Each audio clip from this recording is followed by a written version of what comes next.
16वीं सदी में जब स्पेन, पुर्तगाल और स्कॉटलैंड दुनिया पर कब्जा करने निकले, तब ब्रिटेन बस खेती बाड़ी में फंसा हुआ देश था। लेकिन फिर देखते ही देखते टाइम कुछ ऐसे बदला कि दुनिया के सबसे बड़े देशों पर इसका कब्जा हो गया। कहा जाने लगा कि ब्रिटिश साम्राज्य का सूरज कभी नहीं डूबता। आइलैंड से बने हुए इस देश ने पूरी दुनिया की पॉलिटिक्स को अपनी मुट्ठी में कर लिया था। साइज में यूपी से भी छोटा ब्रिटेन एक वक्त पर दुनिया की इकोनॉमी को चला रहा था। यह सब पॉसिबल हो पाया एक कंपनी की बदौलत। जी हां, वही ईस्ट इंडिया कंपनी जिसे ब्रिटेन ने स्टैब्लिश किया था, जिसका नाम आपने कभी ना कभी जरूर सुना होगा। यह कंपनी एक टाइम पर सिर्फ भारत ही नहीं, कई बड़े बड़े देशों की सरकारों को चलाती थी। इसकी अपनी सेना थी, नेवी थी। इसे कंपनी के पास 2,60,000 की सेना थी, जो कि ब्रिटेन की अपनी आर्मी से भी 2 गुना थी। लेकिन जिस कंपनी ने ब्रिटिश साम्राज्य की झोली में भारत और चीन जैसे बड़े बड़े देश डाल दिए, वो कंपनी अचानक गायब हो गई। भारत, चीन, श्रीलंका और म्यांमार के साथ साथ यूएसए तक को लूट कर अपने खजाने में पैसा भरने वाली इस कंपनी का इतिहास जानना बहुत जरूरी है, क्योंकि इसी कंपनी को सीढ़ी की तरह इस्तेमाल करके ब्रिटेन ने हमें गुलाम बनाया था। बेहद दिलचस्प है ईस्ट इंडिया कंपनी का इतिहास, इसलिए मैंने ईस्ट इंडिया कंपनी के इतिहास को 2 हिस्सों में बांटा है। पहले हिस्से में मैं आपको बताऊंगा, यानी इस वीडियो में, कि ईस्ट इंडिया कंपनी बनी कैसे और कैसे इस छोटी सी कंपनी ने भारत जैसे एशिया के बड़े देश को अपने चंगुल में फंसा लिया। फिर दूसरे पार्ट में आपको बताऊंगा कि आखिर क्यों ब्रिटिश साम्राज्य ने सबसे ज्यादा फायदा देने वाली कंपनी को खत्म कर दिया। तो इस वीडियो को अंत तक जरूर देखिएगा। साल 1765 में बक्सर की लड़ाई में हार के बाद मुगल बादशाह शाह आलम ने गवर्नर जनरल रॉबर्ट क्लाइव के साथ इलाहाबाद की संधि साइन की। इस संधि से मुगलों का सबसे कमाई वाला हिस्सा बंगाल, बिहार और उड़ीसा अंग्रेजों ने छीन लिया, वो भी सिर्फ 20,000 की सेना के दम पर। यही वो संधि थी जिससे साबित हो गया कि जहांगीर के जमाने में ट्रेड करने आई ये कंपनी अब एक राजा की तरह देश पर रूल करेगी। सच कहा जाए तो भारत को गुलाम एक देश ने नहीं, बल्कि एक ऐसी कंपनी ने बनाया जिसे अस्तित्व में आने के लिए ब्रिटेन में पापड़ बेलने पड़े थे। इस किस्से को समझने के लिए आपको ले चलते हैं साल 1600 में, जब अकबर भारत के शहंशाह थे और चीन के बाद दुनिया में सबसे ज्यादा दौलत इन्हीं के पास थी। यह वो दौर था जब भारत दुनिया का 25% माल पैदा करता था। ठीक इसी टाइम पर ब्रिटेन में अभी भी गरीबी थी। उसका इकोनॉमिक प्रोडक्शन पूरी दुनिया का सिर्फ 3% था। ब्रिटेन से ज्यादा ताकतवर पुर्तगाल और स्पेन जैसे यूरोपियन देश थे। ब्रिटेन के समुद्री लुटेरे पुर्तगाल और स्पेन के ट्रेडिंग शिप्स को लूटकर अपने आप को खुशकिस्मत समझते थे। लेकिन फिर एक दिन एक ब्रिटिश ट्रेडर राल्फ फिच ने भारत की समृद्धि को देखा और ब्रिटेन के किंग को बताया। इसके बाद ब्रिटेन के व्यापारी जेम्स लैंकर ने ब्रिटेन के 200 व्यापारियों को मिलाकर दिसंबर 1600 में एक कंपनी की नींव डाली और नाम रखा ईस्ट इंडिया कंपनी। शुरुआत में तो महारानी इस कंपनी को लेकर फेवर नहीं करना चाहती थी, लेकिन फिर बहुत मनाने के बाद इसे ईस्ट एशिया में ट्रेड का एकाधिकार मिल गया। इसके बाद 1608 में कैप्टन विलियम हॉकिंस सूरत पहुंचे ईस्ट इंडिया कंपनी का पहला जहाज लेकर। इस टाइम पर अकबर की मौत हो चुकी थी और जहांगीर नए बादशाह थे। ब्रिटेन से पहले ही यहां पर डच और पोर्तुगीज मौजूद थे। साल 1609 में विलियम हॉकिंस आगरा पहुंचा और ट्रेड करने की परमिशन मांगी। उस वक्त पुर्तगालियों के विरोध की वजह से ईस्ट इंडिया कंपनी को परमिशन नहीं मिली। फिर कुछ सालों बाद 1615 में थॉमस रॉ ने जहांगीर को कीमती तोहफे और अपनी बातचीत से इंप्रेस कर लिया और फिर ट्रेड करने की इजाजत ले ली। बदले में मामूली टैक्स मुगल खजाने को चुकाना होता था। इस तरह से ईस्ट इंडिया कंपनी भारत में एंटर हो गई और ट्रेड के बिजनेस में शामिल हो गई। पहले कंपनी चांदी के बदले भारत से चाय, मसाले, रेशम, कपास, कपड़ा और मिनरल्स ले जाती थी। फिर उसे विदेशों में बेचकर बहुत सारा मुनाफा कमाती थी। इस टाइम पर कंपनी जो भी खरीदती उसे चांदी देकर चुका देती थी। ये चांदी उसे अमेरिका और स्पेन से मिलती थी। इस चांदी को उन्होंने 1621 से लेकर 1843 तक गुलामों को बेच बेचकर कमाया था। जी हाँ, ईस्ट इंडिया कंपनी गुलामों की खरीद फरोख्त का काम भी करती थी। इस तरह से करीब 50 सालों तक ईस्ट इंडिया कंपनी ने अपना काम चलाया, लेकिन उसे और भी ज्यादा प्रॉफिट चाहिए था।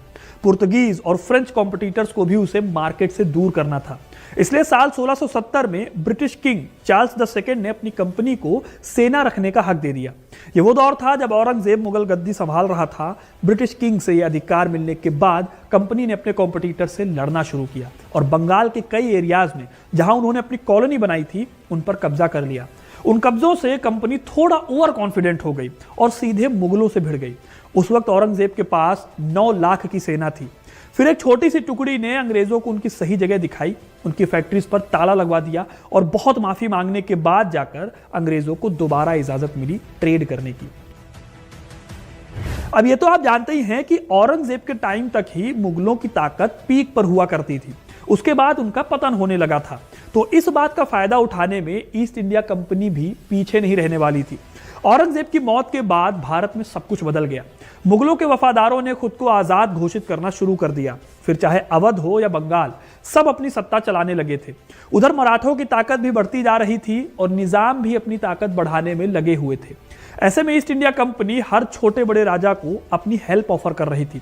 कंपनी के पास अपनी सेना तो थी ही, साथ ही उसने इंडियंस को भी आर्मी में भर्ती करके अपनी सेना बढ़ानी शुरू कर दी।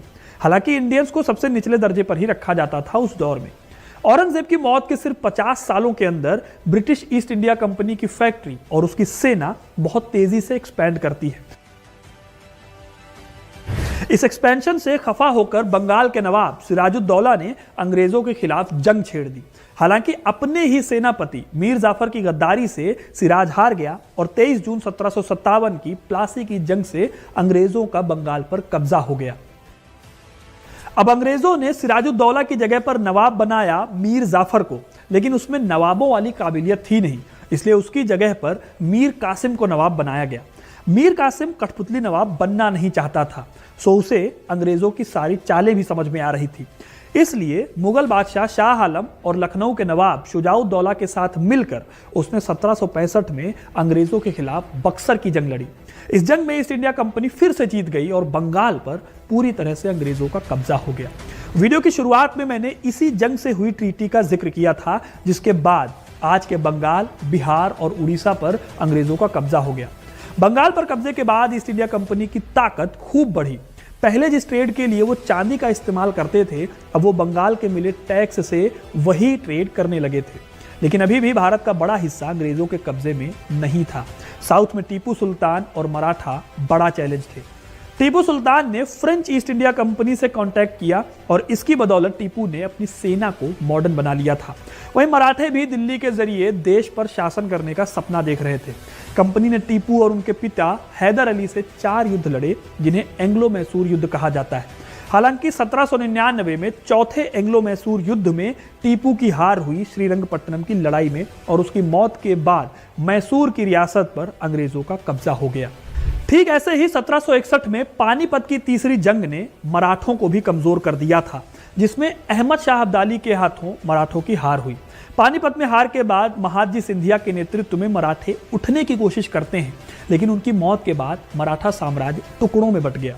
फिर ईस्ट इंडिया कंपनी ने 2 बार युद्ध करके फाइनली 1819 में मराठों को भी हरा दिया और मराठा पेशवा को पुणे से लाकर कानपुर के बिठूर में बिठा दिया।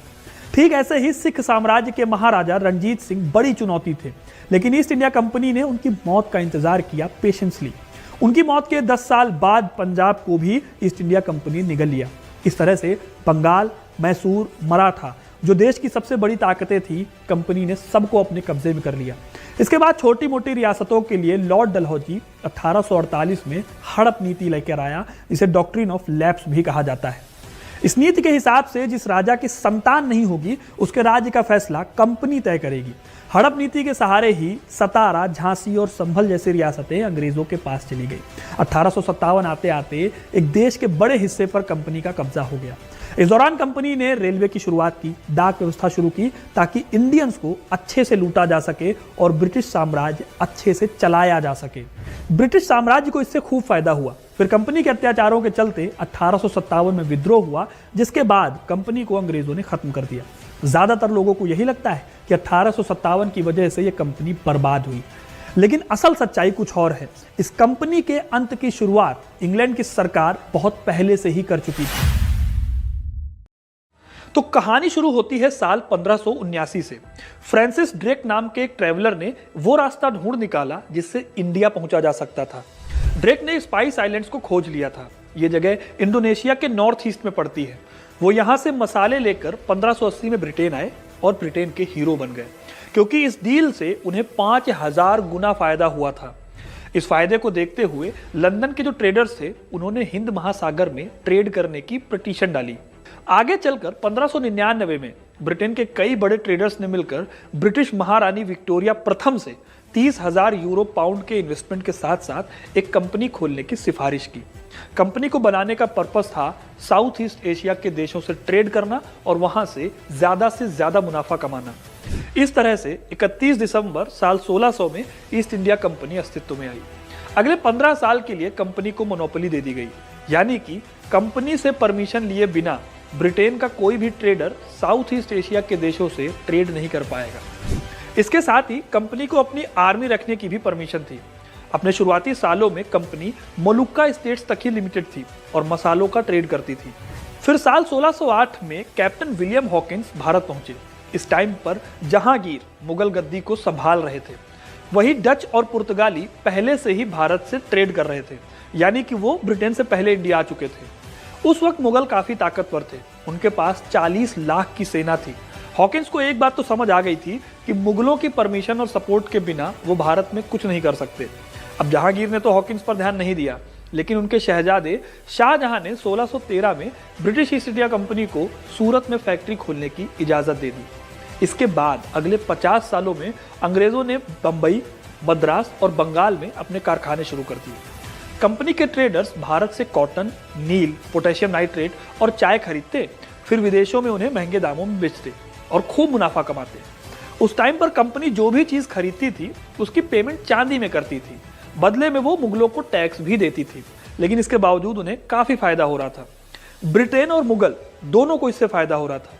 जहांगीर से लेकर शाहजहां के टाइम तक कोई दिक्कत नहीं हुई कंपनी को, पर 1690 के दौरान कंपनी को एक बड़ा सबक मिला, जब कंपनी औरंगजेब से भिड़ गई। एक बार तो इस वजह से ऐसा लगा कि कंपनी अब लगभग भारत से बाहर हो जाएगी और कभी वापस नहीं आ पाएगी। इस युद्ध को चाइल्ड युद्ध के नाम से जाना जाता है। औरंगजेब ने यह लड़ाई जीती और उसने बंगाल में मौजूद कंपनी के सभी कारखानों को बंद करके सारे अंग्रेजों को बंगाल से बाहर निकाल दिया। यही हाल सूरत और बंबई में भी किया गया। हालांकि बाद में 1690 में कंपनी को माफ कर दिया गया, लेकिन कंपनी ने इस घटना से सीखा और अपनी फैक्ट्रीज और भी ज्यादा बढ़ानी शुरू कर दी।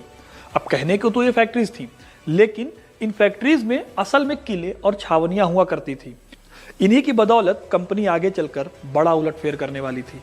आने वाली 18वीं सदी ईस्ट इंडिया कंपनी और इंडिया दोनों के लिए काफी क्रूशियल होने वाली थी। भारत में मुगल बादशाह औरंगजेब की मौत हो चुकी थी और उसके बाद से मुगल सत्ता कमजोर पड़ती जा रही थी। देश में बंगाल, मद्रास, निजाम और मराठे अपनी अपनी सत्ता चलाने लगे थे। आपस में लड़ाइयां भी जारी थी। ईस्ट इंडिया कंपनी को इसी टाइम का इंतजार था। जिस आर्मी को उसने अपनी फैक्ट्रीज में तैयार करके रखा था, अब उनसे भी अंग्रेजों को फायदा होने वाला था। धीरे धीरे कंपनी ने रियासतों के काम में दखल देना शुरू किया। कभी किसी को किराए पर फौज दे दी तो कभी किसी को पैसा उधार दे दिया। इस तरह से ट्रेड करने वाली ये कंपनी इंडियन पॉलिटिक्स का मेजर हिस्सा हो गई और ये सब रियासतों और भारतीय राजाओं की आपसी लड़ाई के कारण हुआ। इन सब का अंत तब हुआ जब कंपनी ने साल 1757 में प्लासी की लड़ाई जीत ली। धीरे धीरे कंपनी ने देश की बाकी रियासतों के साथ भी यही किया, यानी कि निजाम, मराठे, ये सब इस कंपनी के अंडर आ गए। कंपनी ने भारत में अपनी लूटपाट मचानी शुरू कर दी थी। ज्यादा से ज्यादा टैक्स लेना और भारत के सामान को उसी टैक्स के पैसों से खरीदकर विदेश में बेचना उनके लिए बहुत मुनाफे का सौदा था। इसके साथ ही जबरन नील और की खेती कराने से देश के कई हिस्सों को भूखमरी की हालत तक कंपनी ने पहुंचा दिया।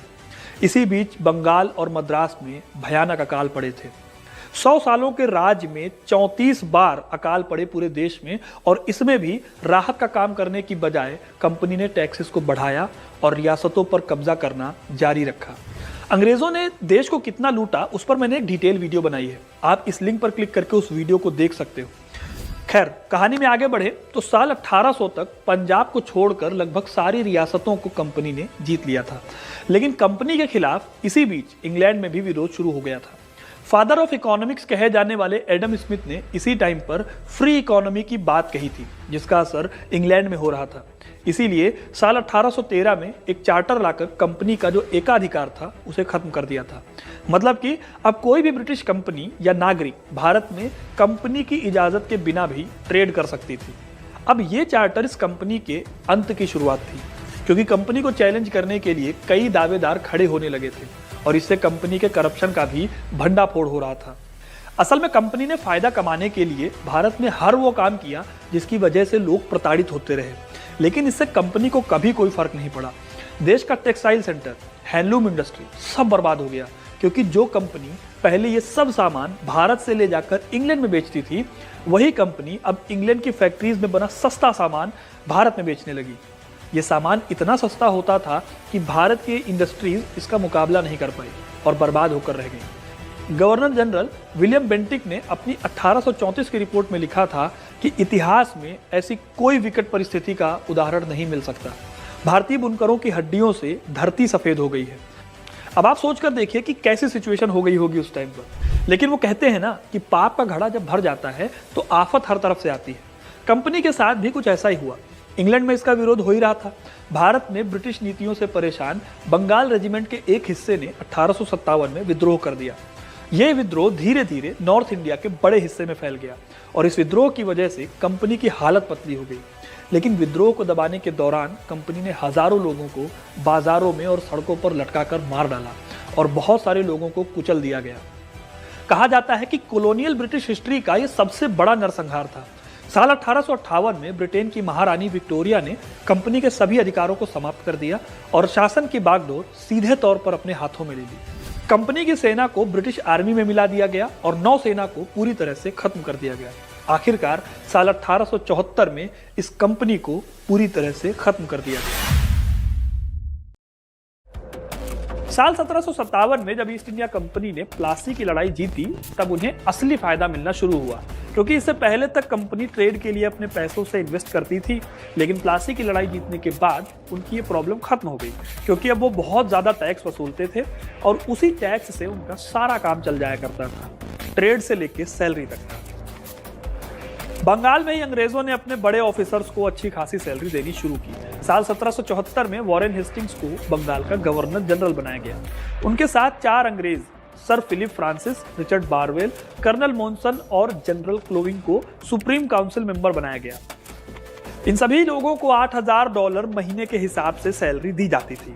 वैसे तो 1770 के दशक के पैसों का हिसाब लगाना थोड़ा मुश्किल है, लेकिन एक आर्टिकल के हिसाब से ये करीब 70 से 80 लाख रुपए पर मंथ की सैलरी थी। इसी साल कोलकाता में सुप्रीम कोर्ट भी बनाई गई, जिसमें मुख्य न्यायाधीश सर एलिजा एमपी को $80,000 सालाना और बाकी के 3 छोटे जजेस को $60,000 तक सालाना दिया जाता था। ब्रिटिश ईस्ट इंडिया कंपनी में सैलरी लेने वालों को 5 पार्ट में डिवाइड किया गया था: दीवानी, क्लर्क, आर्मी, मेडिकल और नेवी। भारत में काम करने के लिए कम से कम दीवानी मामलों में नौकरी करने के लिए लोकल लैंग्वेज पता होनी जरूरी थी और सिविल सर्वेंट बनने के लिए हेल्बेरी कॉलेज में पढ़ाई और ट्रेनिंग जरूरी थी। जो भी अंग्रेज भारत आता था उसे पहली बार में $150 दिए जाते थे, जब तक कि कम से कम वो एक लोकल लैंग्वेज सीखकर उसका एग्जाम नहीं पास कर लेता था। इसी के साथ इन लोगों को कई दूसरे कामों में लगाया जाता था, जहां $2,500 से लेकर $50,000 तक ये अंग्रेज कमा लेते थे। हालांकि ये फैसिलिटी सिर्फ बंगाल काउंसिल वालों के लिए थी। बंगाल काउंसिल से बाहर जो लोग काम करते थे उनको $25,000 से ज्यादा नहीं मिलते थे और $20,000 से ज्यादा सैलरी वाली नौकरी के लिए 12 साल तक भारत में कंपलसरी रहना था। 15 से 20,000 की सैलरी के लिए आपको 9 साल तक रहना होता था भारत में।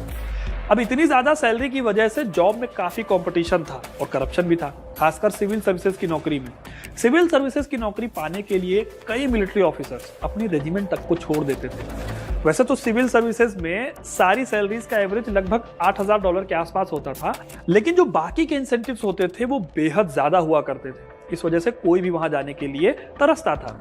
अब इसी तरह बात करें गवर्नर जनरल की, तो उन्हें सबसे ज्यादा सैलरी मिला करती थी। वॉरेन हेस्टिंग्स जब बंगाल के गवर्नर बने तब उन्हें $8,000 महीना मिलता था, लेकिन जब ईस्ट इंडिया कंपनी के बाद अंग्रेजों के शासन में भारत में गवर्नर जनरल का पद शुरू हुआ तो उन्हें $1,25,000 सालाना मिलने लगा था। कार्ल मार्क्स ने अपने आर्टिकल में बताया था कि सैलरी से कहीं ज्यादा इंसेंटिव्स और दूसरे तरह के अलाउंसेस मिलते थे। इसी तरह चर्च में काम करने वाले बिशप और पादरियों को भी अच्छी खासी सैलरी मिलती थी। कलकत्ता के बिशप को हर साल $25,000 मिलते थे। मद्रास और बंबई के बिशप को इससे आधे या फिर उससे कुछ ज्यादा पैसे मिलते थे। इसके अलावा जो मेडिकल सर्विसेज में काम करते थे उनमें डॉक्टर और सर्जन थे, जिनकी सैलरी $1,500 से $10,000 तक हुआ करती थी। ब्रिटेन के सबसे ज्यादा लोग इंडिया में आर्मी में काम करते थे और इसमें भी 1857 तक आर्मी ऑफिसर्स करीब 8,000 थे। इसमें वो रेजिमेंट्स भी थी जो राजकुमारों को अपनी सेवा देती थी। इस सेना में जो पैदल सैनिक होते थे उन्हें $1,080 मिलते थे, लेफ्टिनेंट को 1,344, कप्तान को 2,226, मेजर को 3,810 और लेफ्टिनेंट कर्नल को 5,520। सबसे ज्यादा कर्नल को मिलते थे $7,680। इसके अलावा घुड़सवार सेना, तोप खानों में काम करने वाले लोग और इंजीनियर्स की सैलरी इससे थोड़ी ज्यादा होती थी। इन सब में सबसे ज्यादा कमाई होती थी वकीलों की। उस दौर में एक एस्टिमेट के हिसाब से 4 साल में एक वकील $60,000 तक कमा लेता था, जो कि उस दौरान 6 लाख से भी ज्यादा होते थे और आज के हिसाब से कमाई अरबों में होती थी। इसीलिए ही भारत में एक बड़े पैमाने पर इंडियंस ने भी आगे चल के वकालत करनी शुरू की, क्योंकि ये उस वक्त एक नोबेल प्रोफेशन तो था ही, साथ ही इसमें सोसाइटी में इज्जत और रुतबा भी बढ़ता था। अब अगर आखिर में बात करूं तो भारत में सबसे ज्यादा सैलरी मिलती थी वायसराय को। ये सैलरी कितनी मिलती थी इसे आप ऐसे समझ सकते हैं कि 1930 में महात्मा गांधी ने भारत के वायसराय को एक लेटर में लिखा था कि भारत के वायसराय की सैलरी एक एवरेज इंडियन से 5,000 गुना ज्यादा होती थी। अगर इस हिसाब से अंदाजा लगाएं तो आज के हिसाब से सैलरी $3 मिलियन होगी। आज ब्रिटेन के पीएम जो आज है उनकी भी सैलरी $2 लाख के आसपास होती है। तो अब आप सोच कर देखिए कि किस लेवल पर जाकर अंग्रेज हमारे देश के पैसों पर ऐश कर रहे थे। यही वजह है कि इस लालच ने देश को और गरीब बनाया और जब हम आजाद हुए तो देश चलाने के लिए भी हमारे पास जो पैसा था वो बेहद कम था। एक वक्त था जब भारत सोने की चिड़िया हुआ करता था, लेकिन अंग्रेज सब कुछ लूट खसोट कर ब्रिटेन ले गए। इसीलिए इन लुटेरों को भारत में रत्ती भर भी दिलचस्पी नहीं थी। ये साल था 1866, वो साल जो पूरी दुनिया के सबसे भयानक अकाल की तरह याद किया जाने वाला था। इसे द ग्रेट ओरिसा फमाइन कहा गया। अब मैं ये नहीं जानता कि इसमें विशेषण यानी कि ये ग्रेट क्यों लगाया गया, शायद इसके भयानक असर की वजह से। उड़ीसा की 1/3 आबादी अकाल में भूख से तड़प तड़प कर मरी। करीब 10 लाख लोग और 2 सालों में मरने वालों की तादाद बढ़कर 40 से 50 लाख हो गई। लेकिन अंग्रेज हाकिम क्या कर रहे थे उस वक्त? इतिहासकार बताते हैं कि उड़ीसा में करीब साल भर पहले यानी सितंबर 1865 से ही भयानक अकाल की आहट मिलनी शुरू हो गई थी। पुरी जिले में अक्टूबर आते आते चावल बेचने वाली ज्यादातर दुकानें बंद हो गई, क्योंकि उनके पास चावल बचा ही नहीं था। इसीलिए पुरी से लोग कटक की तरफ भागने लगे, क्योंकि कटक में सिंचाई विभाग काम के बदले अनाज की स्कीम चला रहा था। इस स्कीम में कम से कम भूखे मरने की नौबत नहीं आती थी। फिर भी वहां के कलेक्टर बार्लो को आफत नजर आने लगी थी और शायद इसीलिए बार्लो ने इलाके के कमिश्नर रावेनशा को हालात बता दिए थे। लेकिन रावेनशा बाकी अंग्रेज अफसरों की तरह कान में तेल डाले सो रहा था। फिर उसी वक्त पुरी में कुछ ऐसा हुआ जो आने वाले इतिहास में टर्निंग पॉइंट की तरह दर्ज हो गया। पुरी का समुद्री किनारा रेतीला था। बड़े जहाज पुरी के ज्यादा करीब नहीं आ पाते थे।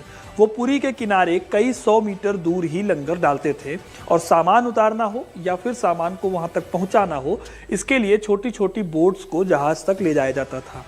अब तारीख थी 11 दिसंबर 1865, जब एक फ्रांसीसी कार्गो शिप जिसका नाम था फिलामेन खराब मौसम में ये फंसकर पुरी के समुद्र किनारे के पास तक आ गया था। इस जहाज में उड़ीसा की लाइफलाइन थी। ये जहाज चावल की 6000 बोरियों से लदा था। ये चावल कलकत्ता से गोपालपुर और फिर मद्रास ले जाया जा रहा था। फिलामेन ने पुरी के समुद्री किनारे से 300 मीटर दूर लंगर डाला था। उस वक्त समुद्र में हाई टाइड था, यानी लहरें काफी आगे तक आ रही थी। जहाज के कैप्टन ने लंगर गलत वक्त पर डाला था और इसी वजह से जब हाई टाइड खत्म हुई तो पता चला कि यह जहाज तो बालू में फंस गया है, ना आगे जा सकता है और ना पीछे आ सकता है। जहाज पर लदी चावल की बोरियां जब तक उतारी ना जाएं, जहाज को धक्का देकर गहरे पानी की तरफ नहीं ले जाया जा सकता था। अब जहाज के कप्तान को चिंता हुई, माल की भी और जहाज की भी। सो वो किनारे आया और उसने जहाज के मालिकों को कोलकाता खबर भिजवाई। उसने कहा कि जहाज चावल की बोरियों से लदा हुआ है। ये बोरियां अगर समुद्र में फेंक दी जाएं या पुरी तक पहुंचा दी जाएं तो जहाज हल्का हो जाएगा। जल्द ही कैप्टन के लिए कोलकाता से संदेशा आ भी गया। जहाज और चावल के मालिकों और बीमा कंपनी ने हरी झंडी दिखा दी। कह दिया कि माल समुद्र में नहीं फेंका जा सकता, क्योंकि ऐसा करने से भारी नुकसान होगा। तुम एक काम करो, ये चावल वहीं पुरी में बेच दो और जहाज लेकर वापस लौटाओ। वो कहते हैं ना, भगवान ने जैसे सुन ली। उड़ीसा और खासकर पुरी के अफसरों के पास सुनहरा मौका था। बैठे बिठाए उन्हें 6000 बोरियां चावल की मिल रही थी। ये चावल खरीद कर वो अकाल की गिरफ्त में आ रही जनता को बेच देते तो शायद भयानक अकाल कुछ हद तक टाला जा सकता था। लेकिन अंग्रेज हाकिमों की बुद्धि भ्रष्ट हो चुकी थी। कलेक्टर बार्लो ने चावल खरीदने की परमिशन नहीं दी। उल्टे कटक में कमिश्नर रावेन शाह को चिट्ठी लिखकर बाजार के भाव पर चावल खरीदने की इजाजत मांगी। देर होती जा रही थी। जहाज के कप्तान ने सरकारी ढिलाई देख ली तो किसी तरह से 6000 चावल की बोरियों को अपने खर्चे पर नावों में लदवाकर पुरी के समुद्री किनारे तक वो ले आया। पुरी का समुद्र अशांत था और नावों का आकार छोटा था। इस वजह से चावल की करीब 100 बोरियां खराब हो गई। बाकी बोरियों को तारपोलिन से ढककर एक छोटे मैदान में पुलिस सुरक्षा में रखवा दिया गया। यह वही इलाका है जहां आज पुरी होटल है। शिप का कैप्टन कलेक्टर से बार बार रिक्वेस्ट करता रहा कि सरकार ये चावल जल्द से जल्द खरीद ले, लेकिन बार्लो ने जानबूझकर चावल का दाम मार्केट रेट से इतना कम लगाया कि चावल के मालिकों ने इसे बेचने से साफ इनकार कर दिया। उन्होंने कहा कि इससे अच्छा तो ये होगा कि हम चावल समुद्र में डुबो दें। अब सोचिए जरा क्या सीन होगा उस वक्त। उड़ीसा में अंग्रेज हाकिमों के पास अनाज खत्म होता जा रहा था। पुरी के समुद्री किनारे पर जहाज खड़ा हुआ है। उससे उतरी 6000 बोरियों में चावल किनारे रखा सड़ रहा है। चावल की सुरक्षा पुलिस कर रही है, लेकिन सरकार है कि इतनी ठसक में है कि वो चावल अपनी भूखी प्रजा के लिए खरीदने को भी तैयार नहीं है। फिर ऐसे ही गुजर गए कई महीने। जहाज के कप्तान से ये देखा नहीं गया। कप्तान ने 200-300 बोरी चावल सीधे जनता को बेच दिया। अब जब बंगाल और उड़ीसा में अकाल से लोग मरने लगे थे, हाहाकार मचा हुआ था हर तरफ। ऐसे माहौल में बंगाल का लेफ्टिनेंट गवर्नर सेसिल बीडॉन 13 फरवरी 1866 को पुरी पहुंचा। उसे भी बाकी अफसरों की तरह पहले समुद्र में फंसे फ्रांसीसी जहाज के दर्शन करवाए गए, फिर हजारों बोरी चावल के दर्शन कराए गए। लेकिन ये जनाब भी हालात का अंदाजा लगाकर कोई फैसला नहीं कर सके। इतने बड़े अफसर ने इलाके के कलेक्टर बार्लो को चावल खरीदने की परमिशन भी नहीं दी। ब्रिटिश साम्राज्य के लेफ्टिनेंट गवर्नर की उड़ीसा की ये पहली यात्रा थी। 13 से 19 फरवरी यानी पूरे 7 दिन तक ये ऑफिसर वहां रहा। उसने सैकड़ों लोगों को जिंदा कंकाल बनते हुए देखा। सड़कों के किनारे, घरों के बाहर, बालासोर, कटक और पुरी में भूख के लिए हल्ला हंगामा देखा। लेकिन एक सरकारी आदेश पर वो साइन नहीं कर सका कि वहीं रखी 6000 चावल की बोरियों को खरीदकर जनता में बंटवा दी जाए। ये अफसर 7 दिन बाद उड़ीसा से रवाना भी हो गया और फ्रांसीसी जहाज 2 महीने तक वहीं रेत में वैसे ही फंसा रहा। चावल यूं ही किनारे पड़ा हुआ सड़ता रहा। आखिरकार 26 फरवरी 1866 को चावल के मालिकों ने बची हुई बोरियां स्टीमर पर लदवाकर मद्रास भिजवा दी। बाद में कलकत्ता में जब अकाल कमीशन के सामने लेफ्टिनेंट गवर्नर बीदन पेश हुए तो उनसे पूछा गया कि क्या आपको ये पता था कि पुरी के समुद्री किनारे पर जहाज, जो फिलामेंट जहाज था, वो फंसा हुआ है, फिर भी चावल वो बेच नहीं सके या उन्हें बेचने नहीं दिया गया। बीदन ने एक लाइन का बेहद ठंडा जवाब दिया, हाँ मैंने ऐसा सुना था। एक भी शब्द ग्लानि का नहीं, एक भी शब्द अफसोस का नहीं, एक भी शब्द गलती के एहसास का नहीं। अब सवाल है कि उस जहाज का क्या हुआ। 16 मार्च 1866 को पुरी के समुद्री किनारे पर हाई टाइड आई और वो जहाज दोबारा गहरे पानी में आ गया, लेकिन उसका लंगर हटाने वाला उस वक्त वहां कोई नहीं था। सो किनारे से टकरा कर आखिरकार उस जहाज ने जल समाधि ले ली। और आज भी अंग्रेजों की भयानक लापरवाही, अनदेखी और 40 से 50 लाख हिंदुस्तानियों की भूखमरी में मौत के सबूत की तरह पुरी के समुद्र की गहराई में दफन है। साल 1600 में जब ईस्ट इंडिया कंपनी की स्थापना हुई तो ये ब्रिटेन में अपॉर्चुनिटीज का एक नया समंदर था। इस कंपनी को पुर्तगाल और स्पेन जैसे देशों से कंपटीशन के लिए बनाया गया था। ब्रिटेन में यह कंपनी रोजगार का एक नया दौर लेकर आई। पहले कंपनी ने मसालों, चाय, कपड़ा और के अपने ग्लोबल ट्रेड से अपने शेयर होल्डर्स के लिए मुनाफा कमाया। उसके बाद ब्रिटेन के इंडस्ट्रियल रेवोल्यूशन के दौरान बने सामानों को दुनिया भर में बेचकर इस कंपनी ने मुनाफा कमाया। एक टाइम पर यह कंपनी इतनी अमीर हो गई थी कि इसने ब्रिटिश रेजिमेंट्स को भी लॉन्ग टर्म पे किराए पर ले लिया था। इस सेना के दम पर वो टैक्स कलेक्शन करती थी, जिसके मुनाफे का एक बहुत बड़ा हिस्सा ब्रिटेन में बैठे कंपनी के शेयर होल्डर्स के पास जाता था। लेकिन दिक्कत यह थी कि कंपनी पर ब्रिटिश हुकूमत का कंट्रोल नहीं हुआ करता था। कंपनी को ब्रिटिश सरकार के नाम पर सेना रखने, शासन चलाने की आज़ादी तक थी, लेकिन सरकार को पता ही नहीं होता था कि कंपनी कैसे और कितना पैसा कमा रही है। शुरुआती 150 सालों के अंदर ईस्ट इंडिया कंपनी ने अपने रास्ते में आने वाले हर कंपटीशन को खत्म किया और भारत में खुद सत्ता पर कब्जा करके बैठ गई। एक तरह से देखा जाए तो ईस्ट इंडिया कंपनी अपने आप में स्टेट के अंदर ही एक स्टेट था। वो अपने टैक्स खुद वसूलती थी, अपनी अदालत के फैसले भी खुद सुनाती थी और अपने शेयर होल्डर्स के लिए जवाबदेह भी नहीं थी। कंपनी के बोर्ड ऑफ डायरेक्टर जो बताते, सरकार को वही मानना पड़ता था। इसी का रिजल्ट हुआ कि कंपनी में बहुत बड़े लेवल पे करप्शन होने लगा और इंग्लैंड में एक टाइम पर इस कंपनी को लेकर विरोध भी शुरू हुआ। इसलिए सरकार ने कंपनी पर धीरे धीरे शिकंजा कसना शुरू कर दिया था। इस शिकंजे की शुरुआत हुई 1765 में बक्सर की लड़ाई से। ये वो लड़ाई थी जो भारत और ईस्ट इंडिया कंपनी दोनों के लिए टर्निंग पॉइंट थी। इस लड़ाई ने भारत में अंग्रेजों के पैर तो जमाए, लेकिन इसी ने ईस्ट इंडिया कंपनी पर शिकंजा कसने की शुरुआत भी कर दी। असल में बक्सर की लड़ाई जीतने वाले रॉबर्ट क्लाइव जब भारत से ब्रिटेन लौटे तो उनके पास बेहिसाब पैसा था। अफवाहें फैलनी शुरू हुई कि क्लाइव ने भारत में खूब करप्शन किया है। जांच हुई, लेकिन क्लाइव के खिलाफ ऐसा कुछ मिला नहीं, तो वो बरी हो गए। लेकिन सरकार को समझ आ गया था कि कंपनी में कुछ तो गड़बड़ है। यह गड़बड़ थी बड़े लेवल पर करप्शन। 18वीं सदी में जो भी ईस्ट इंडिया कंपनी की तरफ से भारत जाता था वो बेहद अमीर होकर वापस लौटता था। ब्रिटेन के लोग ईस्ट इंडिया कंपनी के क्लर्क की नौकरी तक करने को तैयार थे, क्योंकि भारत में ये क्लर्क बहुत अच्छी कमाई कर सकता था। वहीं दूसरी तरफ कंपनी खुद को घाटे में दिखाती थी, यहाँ तक कि वो बेल आउट पैकेजेस की भी डिमांड करती थी। इस करप्शन पर और कंपनी पर शिकंजा कसने के लिए ही संसद ने 1773 में रेगुलेटिंग एक्ट पास किया। इस एक्ट के तहत संसद ने कंपनी का प्रॉफिट शेयर कम कर दिया और साथ ही भारत में बंगाल की प्रेसिडेंसी को सबसे ऊपर रखकर इसके गवर्नर को गवर्नर जनरल बना दिया। बाकी की जो प्रेसिडेंसी थी, मद्रास और बॉम्बे प्रेसिडेंसी, वो इसके अंडर आ गई। कंपनी के वर्कर्स को प्राइवेट ट्रेड करने से रोक दिया गया ताकि करप्शन कम हो सके।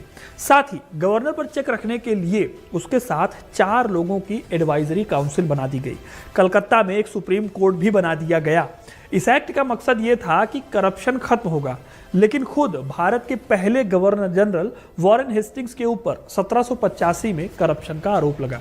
आरोप थे कि हेस्टिंग्स ने बड़े पैमाने पर चोरी करके ईस्ट इंडिया कंपनी के लिए अजीब बहानों पर बंगाल की सारी जमीन जायदाद हासिल करके हेस्टिंग्स ने भारत और इंटरनेशनल मंच पर ब्रिटेन का नाम खराब किया था, क्योंकि कंपनी तो ब्रिटेन के नाम पर ही चल रही थी।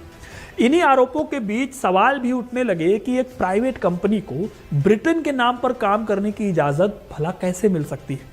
इन सवालों के रिजल्ट के तौर पर आया 1784 का एक्ट, जिसे पिट इंडिया एक्ट भी कहते हैं। इसके तहत ब्रिटेन में कंपनी पर कंट्रोल रखने के लिए बोर्ड ऑफ कंट्रोल बनाया गया। साथ ही इसमें सरकार का एक प्रतिनिधि यानी रिप्रेजेंटेटिव भी शामिल होना था। यानी कि अब सरकार को कंपनी के हर काम की खबर होनी थी। इस एक्ट में कंपनी के पॉलिटिकल डिसीजंस लेने का अधिकार सरकार के पास चला गया और जो ट्रेड रिलेटेड डिसीजन से वो कंपनी के बोर्ड ऑफ डायरेक्टर्स के पास चले गए। यानी कि कंपनी के कामों का बंटवारा हो गया। कंपनी का रिप्रेजेंटेशन कोर्ट ऑफ डायरेक्टर्स के द्वारा किया जाने लगा और क्राउन का रिप्रेजेंटेशन बोर्ड ऑफ कंट्रोल द्वारा किया जाने लगा। इस तरह से एक डुअल कंट्रोल प्रणाली स्थापित की गई 1784 से, जिसने कंपनी की ताकत को सरकार के कंट्रोल में ला दिया।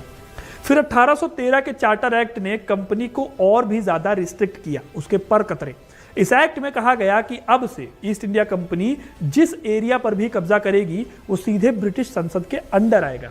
इसके साथ ही कंपनी की मोनोपोली को खत्म कर दिया गया जो साल 1600 से चली आ रही थी। दरअसल ईस्ट इंडिया कंपनी बहुत ताकतवर थी। इससे न सिर्फ देश के बाहर उसके दुश्मन बने बल्कि खुद इंग्लैंड के अंदर भी कई दुश्मन पैदा हुए जो कंपनी की सक्सेस से जलते थे। ये वो लोग थे जो ईस्ट इंडिया कंपनी की तरह ही भारत और चाइना जैसे देशों में जाकर ट्रेड करना चाहते थे, लेकिन एकाधिकार सिर्फ ईस्ट इंडिया कंपनी के पास था, इसलिए ब्रिटेन की दूसरी कंपनीज ऐसा कर नहीं सकती थी। इसी चीज को खत्म कर दिया था 1813 के चार्टर एक्ट ने, जिससे ईस्ट इंडिया कंपनी के साथ साथ ब्रिटेन की दूसरी कंपनियां भी अब ईस्ट इंडिया कंपनी से कंपीट कर सकती थी। हालांकि चाइना के साथ ट्रेड की मोनोपोली को बरकरार रखा गया, लेकिन 1833 के चार्टर एक्ट में इस एकाधिकार को भी खत्म कर दिया गया, यानी 20 सालों के अंदर कंपनी की सारी मोनोपोली खत्म हो गई। 1833 के चार्टर ने गवर्नर जनरल को ईस्ट इंडिया कंपनी के एरिया में रहने वाले लोगों पर कानून बनाने की ताकत दी। 1835 में एक सिक्का जारी किया गया जिसे कि प्रेसिडेंसी और भारतीय रियासतों में एक वैलिड करेंसी माना गया। इन सिक्कों पर यूनाइटेड किंगडम के राजा विलियम द फोर्थ का चित्र बना होता था। इस चार्टर एक्ट ने कंपनी की ताकत को लगभग खत्म कर दिया था, लेकिन इसकी ताबूत में आखिरी कील गाड़ी गई 20 साल बाद आए 1853 के चार्टर एक्ट से। इस एक्ट ने कंपनी को भारत में बस एक मैनेजर एजेंसी बनाकर रख दिया। इस एक्ट ने कंपनी के शासन को बढ़ाया और उसे भारतीय क्षेत्र को ब्रिटिश क्राउन के ट्रस्ट में रखने की परमिशन दी। हालांकि इस एक्ट ने यह नहीं बताया कि कंपनी के पास अब कितने सालों का अधिकार होगा भारत में शासन करने का। यह एक तरह का इशारा था कि कंपनी का शासन अब सरकार द्वारा कभी भी खत्म किया जा सकता है। इसके साथ ही एक्ट में एक केंद्रीय विधान परिषद बनाने की बात की गई। इस अधिनियम के तहत गवर्नर जनरल की परिषद के विधायी और कार्यकारी कार्यों को अलग कर दिया गया। एक तरह से इस एक्ट ने भारत में एक मिनी ब्रिटिश पार्लियामेंट को स्टैब्लिश किया। यह इशारा था कि सरकार अब कभी भी कंपनी को हटाकर अपने हाथों में सारी सत्ता ले सकती है। और आगे चलकर यही हुआ दोस्तों। 1857 का विद्रोह हुआ जिसमें बड़े पैमाने पर सेना ने विद्रोह कर दिया। इस विद्रोह में फिर राजा और किसान भी उतर आए। इसी विद्रोह ने अंग्रेजों को फिर 1 साल के लिए कम से कम बैकफुट पर डाल दिया। करीब 1 साल की कोशिश के बाद जाकर इस विद्रोह को कुचला जा सका। विद्रोह के बाद ब्रिटेन में भी कंपनी के खिलाफ आवाजें उठने लगी और नतीजा ये हुआ कि 2 अगस्त 1858 को भारत सरकार अधिनियम के साथ ब्रिटिश राज ने भारत में ईस्ट इंडिया कंपनी के क्षेत्रों पर पूरी तरह से अधिकार कर लिया। ईस्ट इंडिया कंपनी की सेना ब्रिटिश रॉयल फोर्स हो गई और कंपनी का नेशनलाइजेशन कर दिया गया। इस तरह से भारत में इस कंपनी का राज खत्म हो गया और ब्रिटिश क्राउन की सत्ता शुरू हो गई। फिर 1 जून 1874 को इस कंपनी को पूरी तरह से खत्म कर दिया गया। इस तरह से ब्रिटिश सरकार ने ईस्ट इंडिया कंपनी की मदद से भारत में अपने सिस्टम को एस्टेब्लिश किया और कंपनी के रूल को हमेशा के लिए खत्म कर दिया। तो दोस्तों, ये थी कहानी उस कंपनी की जिसने भारत में ब्रिटेन की सत्ता को स्थापित किया, और ये कहानी उस कंपनी की जिसकी सत्ता को ब्रिटेन ने धीरे धीरे खत्म कर दिया। आपको ये कहानी कैसी लगी कमेंट करके ज़रूर बताइएगा।